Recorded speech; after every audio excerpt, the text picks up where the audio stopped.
दोस्तों, सोनभद्र जिले के रॉबर्ट्सगंज की साक्षी गर्ग ने संघ लोक सेवा आयोग यानी यूपीएससी में 350वीं रैंक लाकर इतिहास रचा। उन्होंने ये सफलता अपने दूसरे प्रयास में हासिल की।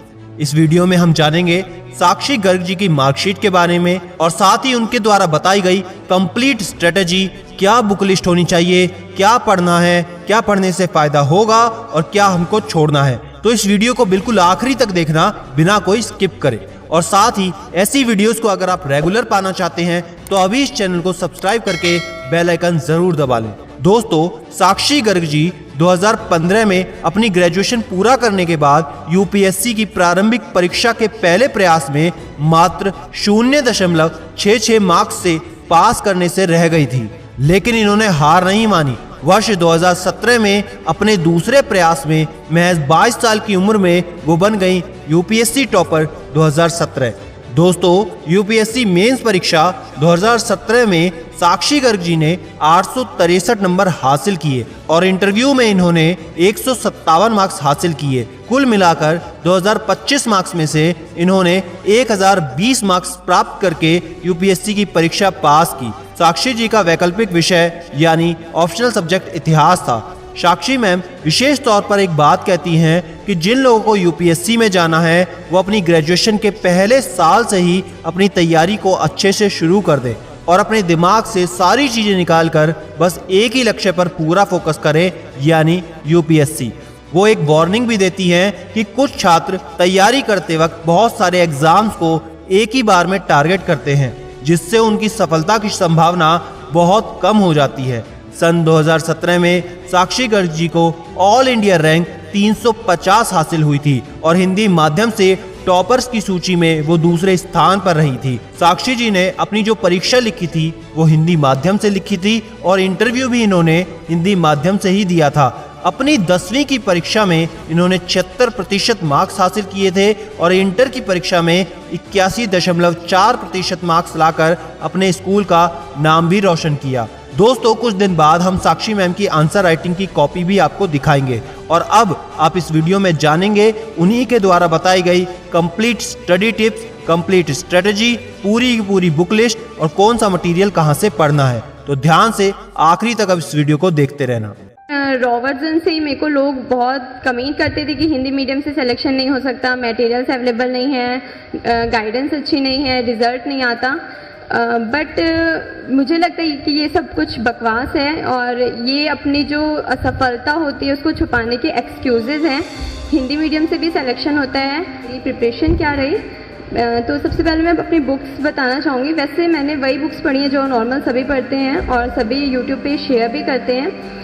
मेरी जो बुक्स रही, बेसिक मैंने एनसीईआरटी से कंप्लीट किया है और इसके बाद मैंने निर्माण से क्लासेस की। क्लास में हर एक क्लास अटेंड करती थी, चाहे बारिश आ रही हो, चाहे कुछ भी हो जाए, मेरी तबीयत क्यों नहीं ख़राब हो, लेकिन क्लास में कभी नहीं छोड़ती थी। और जो प्रिंटेड मटेरियल मिलता था कोचिंग से वो पढ़ती थी। सारे नहीं पढ़े, कुछ मटेरियल्स पढ़े हैं। इससे मेरा एक बेस प्रिपेयर हो जाता था कि मतलब हर सब्जेक्ट का एक अच्छा बेस प्रिपेयर हो गया। फिर मैं करेंट अफेयर से उसको अपडेट करती थी। करेंट अफेयर से अपडेट करने के लिए एक तो द हिंदू न्यूज़पेपर डेली पढ़ती थी और दूसरा कोई भी स्टैंडर्ड मैगज़ीन आप अपने अकॉर्डिंग ले सकते हैं जिसकी लैंग्वेज समझ में आए, क्योंकि बहुत सारी मैगज़ीन्स ऐसी हैं जिनकी लैंग्वेज नहीं समझ आती है। तो according to you can decide. इसके बाद जो इंटरनेट का यूज़ है, अभी सबसे ज़्यादा कन्फ्यूज़न होती है कि इंटरनेट से कैसे पढ़ें। तो इसके लिए मैं इनसाइट्स ऑन इंडिया सब्सक्राइब किया हुआ था मैंने और राज्यसभा टीवी चैनल सब्सक्राइब किया हुआ था, वो मैं सुनती थी।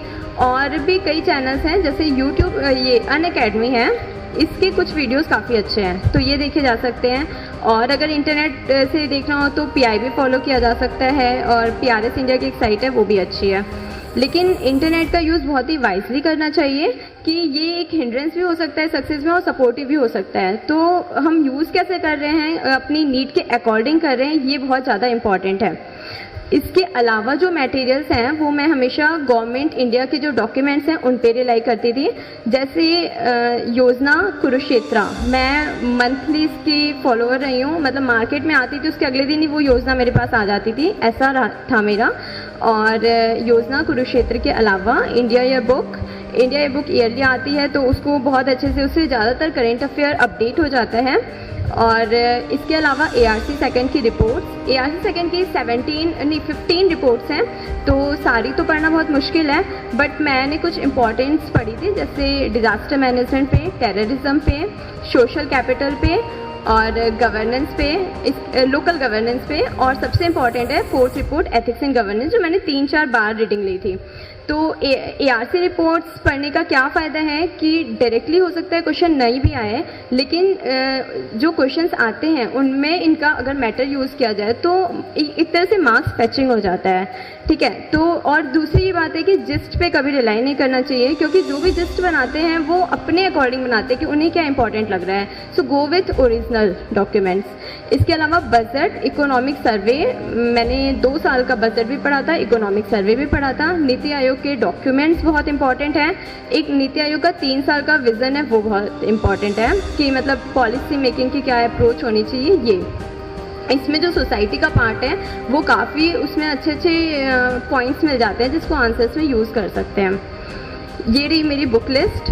और इसके अलावा लक्ष्मीकांत पढ़ी थी, एक इकोनॉमिक्स के लिए SNR पढ़ी थी, बट SNR में मेरे को लगा कि जितनी मैंने वहाँ पे मेहनत की थी उतना आउटपुट नहीं निकला, तो इतनी मेरे को इम्पोर्टेंट नहीं लगी, बट लक्ष्मीकांत तो पढ़नी है।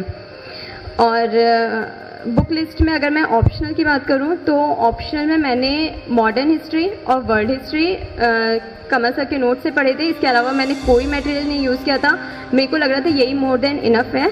और एंशिएंट और मिडाइवल सर से क्लास में पढ़ने के अलावा मार्केट से कुछ प्रिंटेड मटेरियल्स खरीदे थे, वो पढ़े थे। इसके अलावा मैंने ऑप्शनल के लिए कोई बुक नहीं पढ़ी थी।